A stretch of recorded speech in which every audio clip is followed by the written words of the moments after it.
So today we're going to look at making this circular bobble motif for the bubble pop blanket.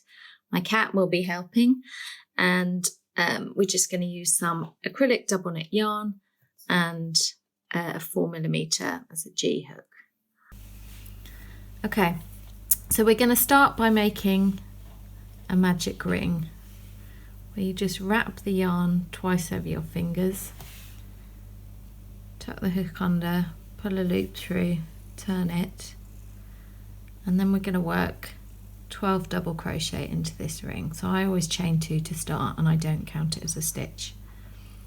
I have a separate magic ring tutorial, so I'll link to that below.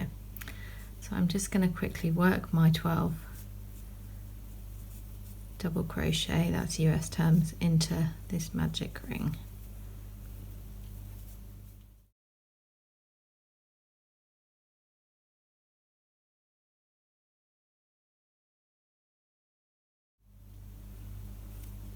So now I've checked I've got 12.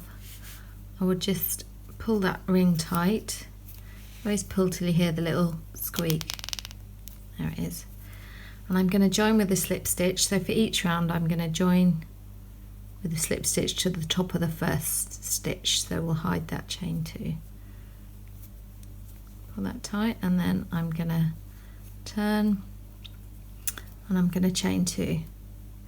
Now when you work the first stitch of the next round, you want to miss that because that is the slip stitch that we just used.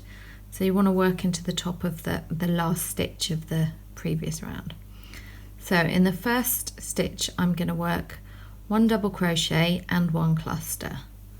So my clusters are essentially a treble crochet 5 together. So I'll show you. So I'm going to yarn over twice, insert, up a loop, yarn over, pull through 2, yarn over, pull through 2. That's part 1. I'm going to do that 4 more times. So that's 2,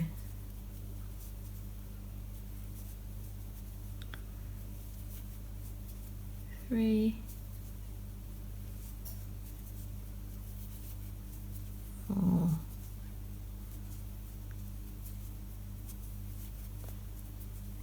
5. So I should have 6 loops on my hook when I finish this. 1, 2, 3. There we go, there's all 6. So then to complete this stitch, I'm going to yarn over and just pull through all 6 loops. And I'm going to go straight into the next stitch and work 2 double crochets. And then I'm going to repeat that the whole way around. So I'm going to do double crochet, cluster, or bobble. I've written a whole blog post about all the different types of bobbles and clusters. I call these cluster stitches, but they do look quite bobbly. So I'll put a link to that below as well, so you can have a look if you're interested in bobbles. So I'm working my 5 treble cluster.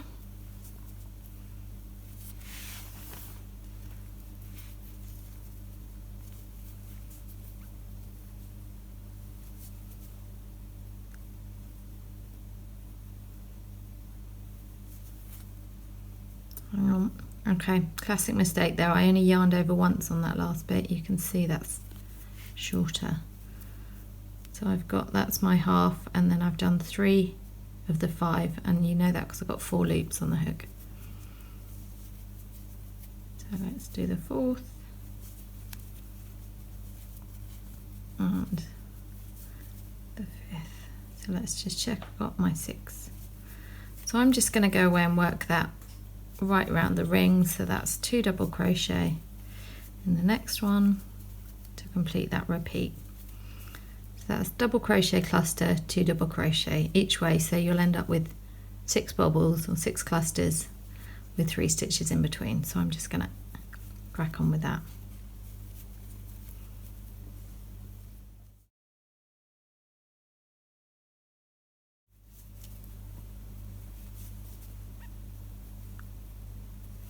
So this is working my last cluster, and then I'm going to work the last 2 stitches just in that last stitch, which is the bottom of the chain.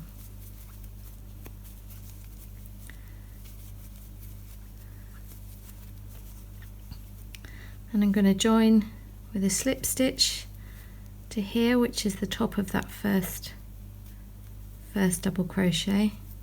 So you can see I've got my chain 2 and that's the top of the stitch. And I'm going to turn,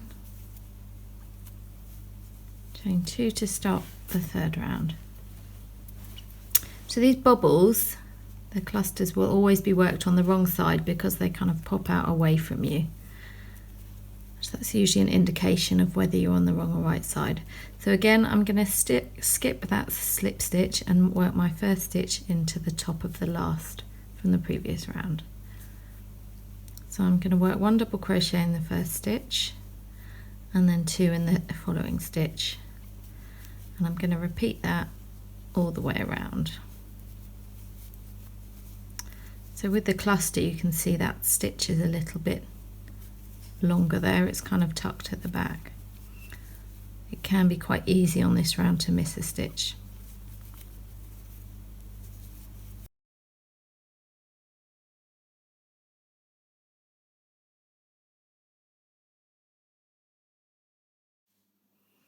That's my last stitch. And then I'm going to work a slip stitch to join the round. I'm going to turn and chain 2.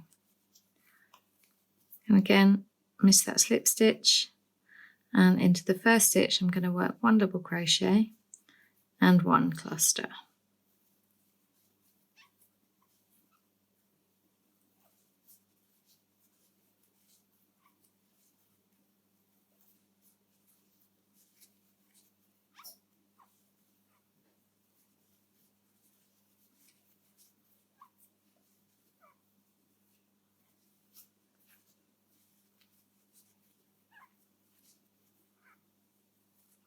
So there are my 6 stitches, yarn over, pull through all, and I'm going to work 1 double crochet into the next stitch and 1 double crochet into the next.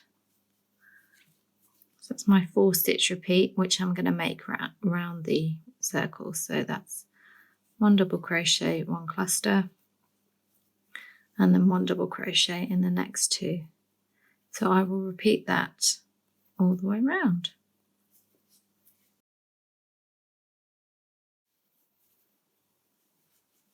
So after you've worked your last cluster, you'll work those last 2 double crochet. Oops.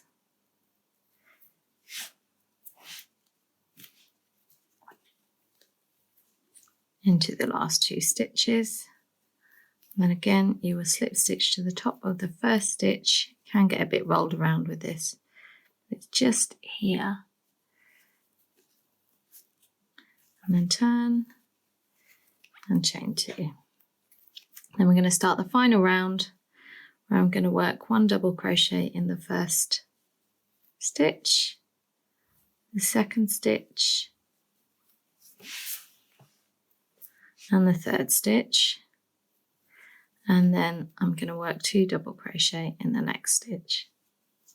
So it's a repeat of 5, and we're going to have 60 stitches at the end of this round. So it's double crochet in 3 and then 2 double crochet in the 4th.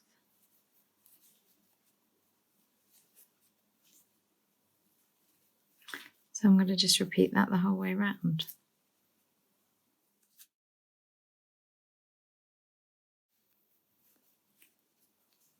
So my last 2 stitches will be in the bottom of the chain there. Now, because this is the last round, instead of joining with a slip stitch, I'm going to use a little trick that is going to stop us having an extra stitch, because when we come to square the circle later, that could cause problems.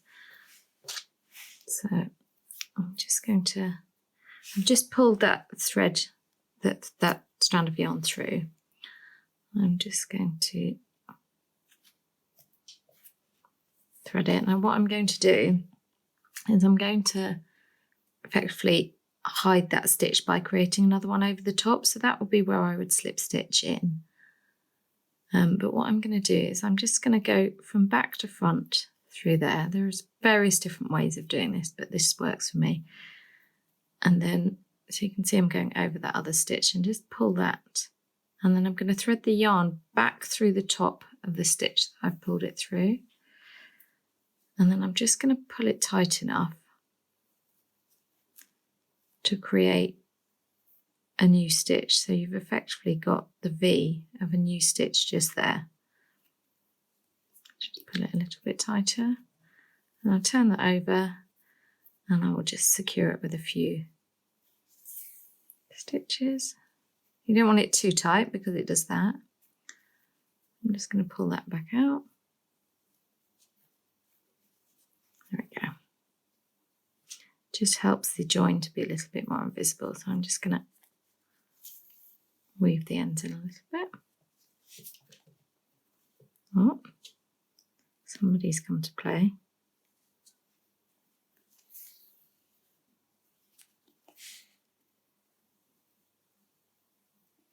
I like to weave the ends right through. There's nothing worse than an end falling out in the middle of a blanket.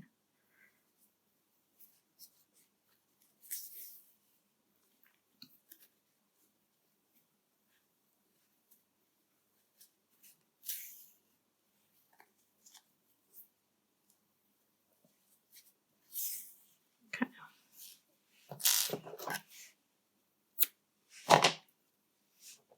And I'm just going to sew this end in two.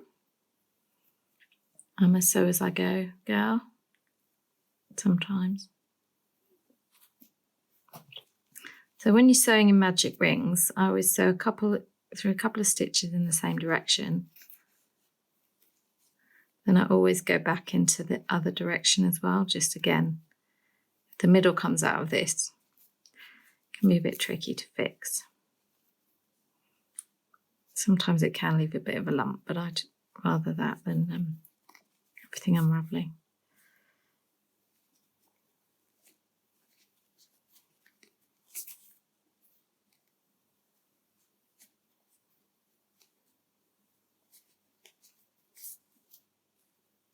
And then we'll back through the other way just for luck.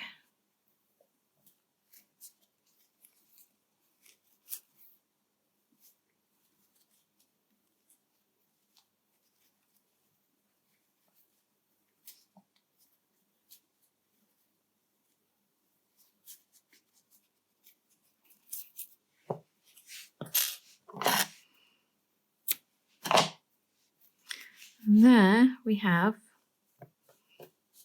a little motif. It's a little bit different to this one because this one, whoops, uses a slightly thicker yarn, but once they're all squared out, you won't notice.